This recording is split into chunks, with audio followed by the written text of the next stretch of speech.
And we are back with the fifth segment of the GSMC Basketball Podcast presented by the GSMC Sports Network. And in this fifth segment, we are going to speed run through all of these preseason games that ended up happening yesterday because I have a very important meeting that I have to get with a teacher, and I can't really miss that meeting. So I'm going to try to speed run this as best as I can while still going over the usual things that I go over when I do these preseason recaps. So 76ers, they ended up destroying the Brooklyn Nets 117-95.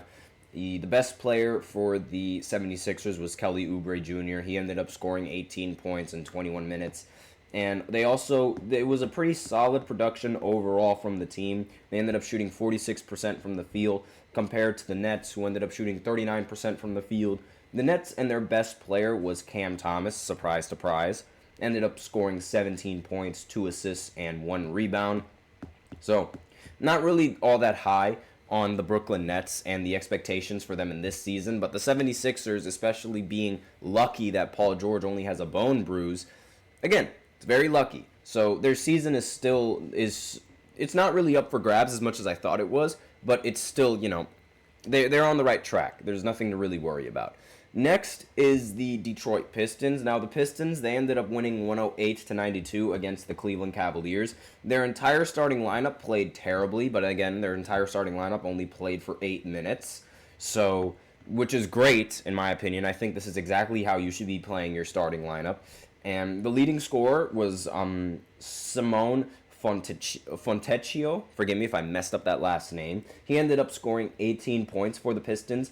And for the Cavs, Jarrett Allen ended up being the best scorer for the team. Ended up scoring 19 points and recording 8 rebounds. Donovan Mitchell ended up scoring 13 points as well. And just, solid production coming in from the starting lineup. Again, just solid. I mean, the Pistons, they shot the lights out from 3 compared to the Cavs. The Cavs went 9 for 30 for 30%. And the Pistons ended up going 16 for 35 for 45%. And when a team is shooting 45% from 3 on more three-point attempts than you are, and they're shooting better, obviously you're going to lose. It's just that simple. Like, there's no way to win when a team is shooting like that and you're shooting like that. It's really just like, no, not happening. The Atlanta Hawks, they ended up losing another game. They lost to the Miami Heat 120-111. Jimmy Butler ended up scoring 24 points in 21 minutes. Tyler Hero scored 19 points in 23 minutes.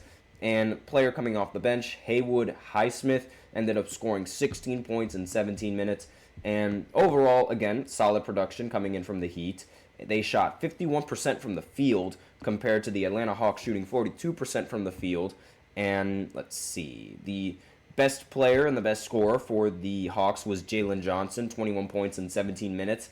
Trae Young ended the game with 10 points and 7 assists. So overall solid performance coming in from the team. Not to mention David Roddy coming in with 15 points in 33 minutes. And Kobe Buffkin, who also had 15 points, but in 24 minutes. Now, Roddy, he ended up going 5 for 15 from the field, so he scored 15 points on 15 shots, which is really not efficient, not something that you really want to do. And Trae Young ended up hitting all of his three-pointers, 2 for 2, 3 for 5 from the field. And he didn't really play that much, which I don't really expect. You should not be playing Trae Young all that much. But yeah, that's basically the final score for that game. Next, the Chicago Bulls, they ended up playing against the Minnesota Timberwolves, and they actually ended up beating the Timberwolves. And even better news, this was Lonzo Ball's return. Yes, Lonzo Ball ended up returning after not playing almost 2 years, I believe it was. But yes, this is the big return for Lonzo Ball. He ended up scoring 10 points. He did hit a three-pointer as his first shot attempt, I believe. And he shot 4 for 6 from the field, very efficient, 2 for 4 from 3, very efficient as well. Recorded 10 points, 1 rebound, 1 assist, 1 steal, and 1 block. Overall, just a fantastic performance in a return game coming in for Lonzo. I'm a huge Lonzo fan, by the way. Kobe White ended up scoring 23 points, was the leading scorer for the entirety of the Bulls. Zach LaVine scored 19 points. Nikola Vucevic ended with 17 points and 12 rebounds. And let's see, Talon Horton-Tucker ended the game with 17 points as well. The Timberwolves, on the other hand, Anthony Edwards, the amazing, overrated Anthony Edwards, shot 6 for 23 from the field and 3 for 16 from 3. Just bad shooting in a preseason game. DiVincenzo shot 17 points, 3 for 13 from 3. Again, just bad.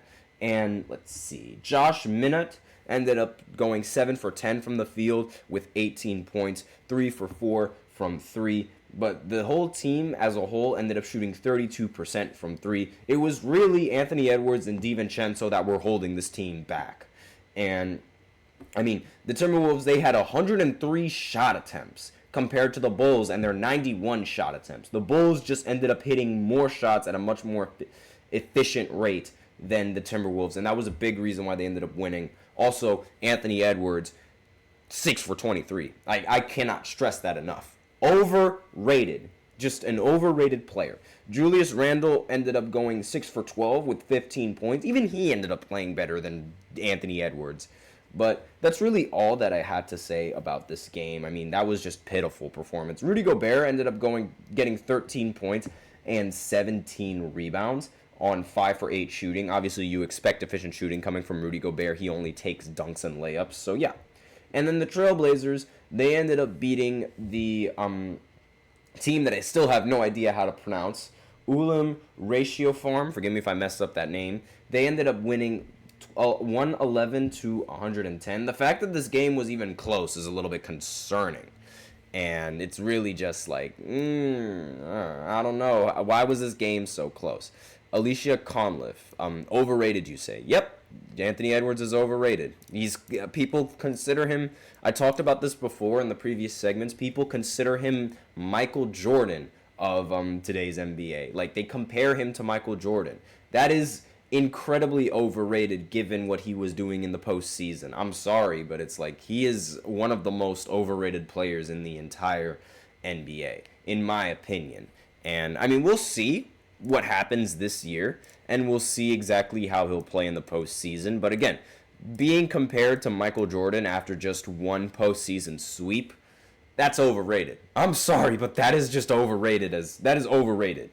Next, we're talking about the Portland Trailblazers. So Scoot Henderson ended up scoring 23 points in this game in 32 minutes, and Toumani Camara ended up scoring 15 points and recording 10 rebounds as well. And Denny Avdija ended up scoring 18 points for the Portland Trailblazers. Again, solid performance from the Blazers, at least from the field. They shot 5 for 24 from 3, and that's 20%.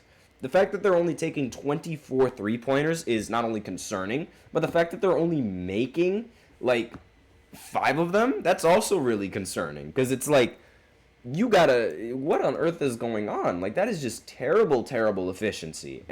But I digress. I don't really think the Portland Trailblazers are going to be much of a threat to any team this season, and this game kind of supports that theory. But that's all that I really have to say about the preseason and its recap, and that's it for the show. I have to go to a meeting, you guys, so I apologize for ending this off a little bit more earlier than I normally would, but thank you so much for tuning into the GSMC Basketball Podcast, presented by the GSMC Sports Network. Your support means a lot to us, so please remember to subscribe to the show, leave a positive review. It really does make a difference. We also invite you to follow us on Facebook, Twitter, TikTok, and Instagram for more content and updates. As usual, please remember to use the Super Chat. It really helps the show, makes it much more interactive between myself and you guys. You just click on the $ below the chat box, and you can send in your comments and or donations that way. If Super Chat's not really your thing, then that's totally fine. You could always use the link displayed below the ticker on every show segment, gsmcpodcast.net, and you can send in your comments and or donations that way. That's all that I really have to say on the show. Thank you so much for tuning in. We're probably going to continue with ESPN's Top 100 list tomorrow, so if you guys are interested in that, be sure to tune in again at 12:30, where I start with that. I am your host, Nelson, and as always, take care.